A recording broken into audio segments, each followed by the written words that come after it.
तो hello guys, आप सबका स्वागत है फिर से मेरी एक और नई वीडियो में। आज हम एक्सप्लेन करने वाले हैं साकामोटो सीजन 2 के चौथे एपिसोड का। अभी तक आपने इसका ये वाला पिछला एपिसोड ना देखा हो तो जल्दी से जाके इसे देख लीजिए और मैं इसका लिंक आपको डिस्क्रिप्शन और आई बटन दोनों जगह प्रोवाइड करवा दूंगा। तो चलिए बिना किसी देरी के साथ आगे की कहानी को जानते हैं। एपिसोड की शुरुआत में हमें नाकू और एक्स को दिखाया जाता है जो जे की बिल्डिंग में घुस चुके होते हैं। तभी रिसेप्शनिस्ट पे दो बंदे उनसे पूछते हैं कि तुम कौन हो और तुम्हारे आईडी कार्ड कहाँ पर है। तभी गु हमारा उन दोनों का खेल खत्म कर देता है और रेक्स कहता है कि आगे का काम तुम संभालो। और हाँ, रेस्टरूम सिर्फ ऑड नंबर वाले फ्लोरों पे है। फिर बिल्डिंग के अंदर भी अलर्ट बज जाता है और जो लड़ सकते हो वो यहाँ पर आ जाओ और जो नहीं लड़ सकते वो यहाँ से भाग जाओ वरना तुम्हारा कचुम्बर बना दिया जाएगा। सब सोच रहे होते हैं सिर्फ दो ही लोग तो आए हैं, इनों की तो वैसे ही बैंड बज जाएगी। तो फोर्थ फ्लोर पे हमें एक बंदा दिखाया जाता है जो कंप्यूटर चला रहा होता है। तभी दूसरा बंदा उससे पूछता है क्या तुम यहाँ से नहीं भाग रहे, जिसपे वो बोलता है कि वो आदमी यहाँ तक आ ही नहीं पाएंगे। तभी हमारा नाकू एक बंदे को अंदर फेंकता है, फिर वो भी अंदर घुस जाता है और नाकू सबकी ऐसी तैसी करने लग जाता है। तभी उसके ऊपर कुछ लोग गोलियां चलाने लग जाते हैं। फिर नाकू अपना मेटल हैमर निकालता है और उन्हों की टिच की टुइयां कर देता है। तभी वहाँ पर एक बंदा आता है जो नाकू को एक जबरदस्त पंच मारता है। फिर हमें उसका नाम बताया जाता है जिसका नाम इनो होता है और फिर हमारे नाकू उसे हथौड़े से उठा के सीधा एक गाड़ी के अंदर जा गिराता है। और इधर स्लर को दिखाया जाता है जिसके सामने चार बंदे लिफ्ट के पास खड़े हुए होते हैं। तभी उनमें से एक बंदा उन तीन बंदों को गोली मार देता है। फिर हमें उसका नाम बताया जाता है, उसका नाम उड़ा होता है जो स्लर के साथ काम करता है और पिछले एक साल से वो जे के अंदर काम कर रहा है। और फिर वो स्लर को बताता है कि यहाँ की सैलरी और यहाँ का माहौल सब बढ़िया है और वो कहता है कि तुम्हारे अंडर काम करने से भी बेहतर है।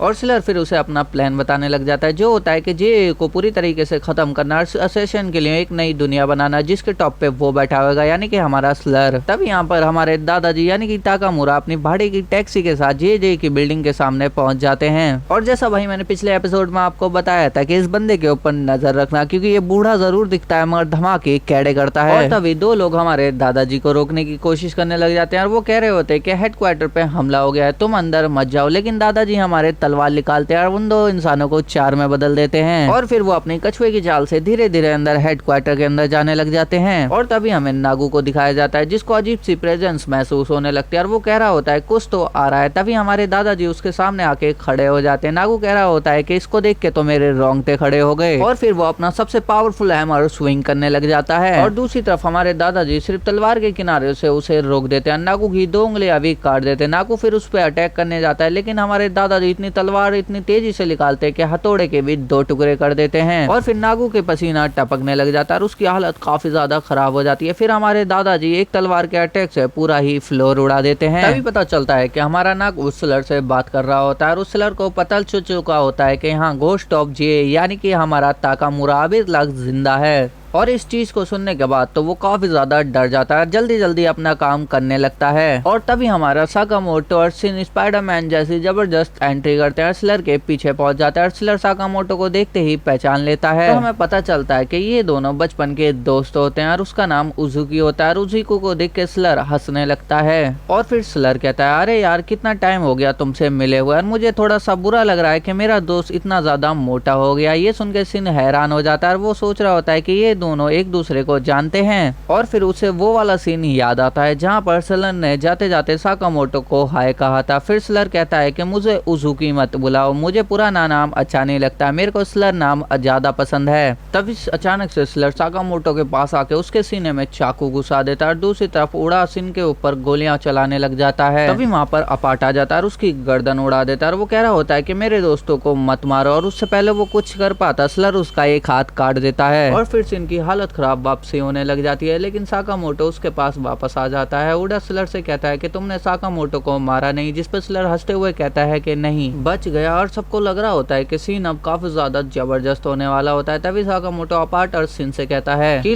तुम लोग अब चिंता मत करो, जैसे जो भी होगा वो मेरे और स्लर के बीच में होगा। फिर उड़ा बोलता है कि मैं भी ध्यान रखूंगा, लेकिन स्लर कहता है कि तुम थोड़ा दूर रहना। और हम सबको तो वैसे भी पता है कि उड़ा फाइट में गया तो उसकी टिचकी टुइयां होना तो पक्की है। और फिर स्लर मस्ती में कहने लग जाता है मैं तो रीयूनियन को एंजॉय कर रहा हूँ। फिर वो साकामोटो को उकसाते हुए कहता है कि तुम मुझे एक बार मारने की कोशिश तो कर चुके हो, क्यों ना फिर से कोशिश करो। फिर साकामोटो पेन से अटैक करता है लेकिन फिर वो स्लर बोलता है कि तुम तो काफी ज्यादा स्लो हो यार, जब हम बच्चे थे तब हम ऐसा करते थे। और फिर स्लर उसके पेट पे अटैक कर देता है और कहता है तुम हाफ बैड हो, अगर तुम किसी को अटैक करने के बाद मारने का इरादा नहीं रखते तो तुम किसी को हरा ही नहीं पाओगे। और फिर वो बताता है कि ग्रेजुएशन के बाद उसे एक चीज सिखाई गई, किसी को भी मारने के लिए अपने दिल के अंदर इमोशन नहीं होने चाहिए। और तभी सिन बीच में अटैक करने आता है, लेकिन स्लर उसे डॉच कर लेता है। स्लर उसे मारने वाला ही होता है, तभी साकामोटो उसे बचा लेता है और फिर सिन साकामोटो से माफी मांगने लग जाता है। लेकिन स्लर कहता है कि माफी मत मांगो, अगर सॉरी बोलना है तो अपनी जान दे दो। साकामोटो कहता है कि मैं अब हिटमैन नहीं हूँ और अब मैं किसी को भी नहीं मारता। लेकिन स्लर उसे गुस्सा दिलाने के लिए उसकी बेटी और बीवी के बारे में बोलने लग जाता है और वो कह रहा होता है तुम्हारी एक बेटी। और ये सुनते के साथ ही साकामोटो का गुस्सा फूट पड़ता है, वो उसके ऊपर अटैक करने लग जाता है और फिर उन दोनों के बीच में हैंड टू हैंड जबरदस्त कॉम्बैट शुरू हो जाता है। स्लर कहता है कि वेलकम बैक, इस बार मुझे मत छोड़ना। और तभी साकामोटो उसे फाइनली मारने वाला होता है, तभी सिन चिल्ला के उसे रोक देता है ताकि उसे फैमिली रूल याद आ जाए। तभी हमारा नाकू यहाँ दौड़ते हुए आता है। स्लर से कह रहा होता है कि तुमने मुझे इस पागल बुढ़े के बारे में बताया क्यों नहीं। यार ये बुढ़ा दरवाजा तोड़ के अंदर आ जाता है, धीरे धीरे उसकी तरफ बढ़ने लगता है, अटैक करने की कोशिश करता है, लेकिन उसकी गर्दन पर तलवार रख दी जाती है। फिर नाकू का भी हाथ कट जाता है, लेकिन नाकू हंसते हुए कहता है कि हाथ की जरूरत किसको है। फिर वो अपना हाथ बूढ़े जी की तरफ फेंक देता है, जिससे हमारे दादाजी की तलवार में क्रैक आ जाते हैं। फिर नाकू फिर से अटैक करने के लिए दौड़ता है, लेकिन स्लर उससे कहता है चलो यहाँ से निकलते हैं। और फिर हमारे दादाजी हवा में तलवार चलाते हैं, जिससे हवा भी कांप उठती है और स्लर नाकू वहां से भागने वाले ही होते हैं। तभी बीच में साकामोटो धमाकेदार एंट्री करता है, फिर इन दोनों के बीच में बराबरी की लड़ाई शुरू हो जाती है। तभी हमारे दादाजी भी आ जाते हैं, जो कि उन दोनों की बैंड बजाने आए थे, लेकिन अचानक से वहाँ पर अनकंट्रोलेबल उड़ा आ जाता है और वो भाई सच में खुद को उड़ा देता है। फिर सिन हाफते हुए साकामोटो के पास जाता है। साकामोटो घायल होने के बाद भी दरवाजा तोड़ने की कोशिश कर रहा होता है। फिर रेक्स उसे अजीब नजरों से देख के नाकू के साथ भाग जाता है और दूसरी तरफ नाकू कह रहा होता है कि एक हाथ कटने के बाद चलना कितना ज्यादा मुश्किल हो जाता है। फिर हमें बताया जाता है उस दिन 170 लोग मारे गए थे और 3 लोग घायल हो गए थे और एक आदमी गायब हो गया था और वो और कोई नहीं हमारे दादाजी थे। और इसके बाद हमें बताया जाता है कि सिर्फ 6 महीने पहले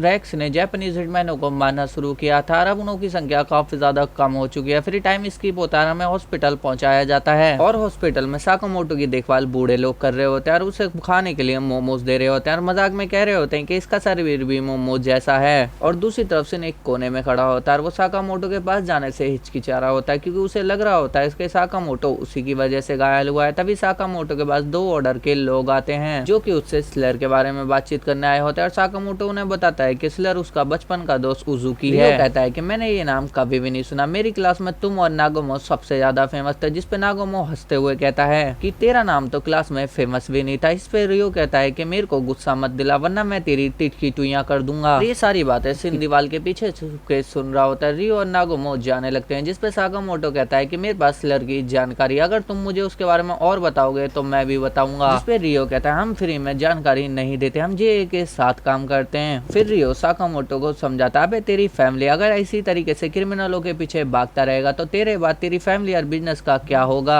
और असल में रियो अंदर से काफी ज्यादा नरम दिल का होता है, इस वजह से वो साकामोटो की फैमिली की चिंता करता है। फिर दोनों लड़ने के लिए तैयार हो जाते हैं। तभी बुजुर्ग औरत रियो से कहती है अरे तुम तो कितने बड़े हो। फिर वो लड़ते लड़ते दोनों MRI रूम में पहुंच जाते हैं। क्या तुम किसी पे भरोसा नहीं करते? जिसपे साकामोटो कहता है मैं पहले भरोसा नहीं करता था, लेकिन अब भरोसा करता हूँ और वो मेरा खास इंसान सिन है। तभी वहाँ पर सिन आ जाता है, रियो के ऊपर मेटल फेंकता है। रियो सीधा जाके MRI से चिपक जाता है। फिर साकामोटो उससे स्लर के बारे में पूछने लग जाता है, जिसपे रियो कहता है अगर मैं तुम्हारी जगह होता तो मैं सीधा जाके जे के डाटा बैंक को चेक करता, जिससे मेरे को सारी जानकारी मिल जाती। और फिर साकामोटो और सिन वहाँ से निकल जाते हैं और हमारा रियो उस मशीन से नहीं निकल पा रहा होता है, तो वो पूरी मशीन को उठा के नागोमो के साथ जाने लगता है। और फिर यहाँ से सीन कट होता है और हमें छत का सीन दिखाया जाता है, जहाँ साकामोटो कह रहा होता है कि रियो काफी ज्यादा नरम दिल का है बचपन से ही। तभी साकामोटो सिन के हाथ में फलों की टोकरी देख लेता है, पूछता है क्या ये तुम मेरे लिए लेके आए थे? जिसपे सिन कहता है हाँ मैं ये आपके लिए ही लेके आया था, लेकिन मैं आपको दे नहीं पाया क्योंकि मुझे बुरा लग रहा था कि मेरी वजह से आप इतने ज्यादा घायल हो गए। तभी साकामोटो मन में सोचने लगता है कि तुम चिंता मत करो, क्योंकि जैसे उनने हाना का नाम लिया था मैं उसे खत्म कर देता उसी वक्त, लेकिन तुमने ही मुझे होश में वापसी लाया था और तुमने ही मेरे को मेरी फैमिली की याद दिलाई थी। ये बात हमारा सिन भी सुन लेता है, क्योंकि वो साकामोटो का माइंड रीड कर रहा होता है। फिर वो दोनों जे के हेडक्वार्टर की तरफ बढ़ जाते हैं और हमारा ये वाला एपिसोड यहीं पर खत्म हो जाता है।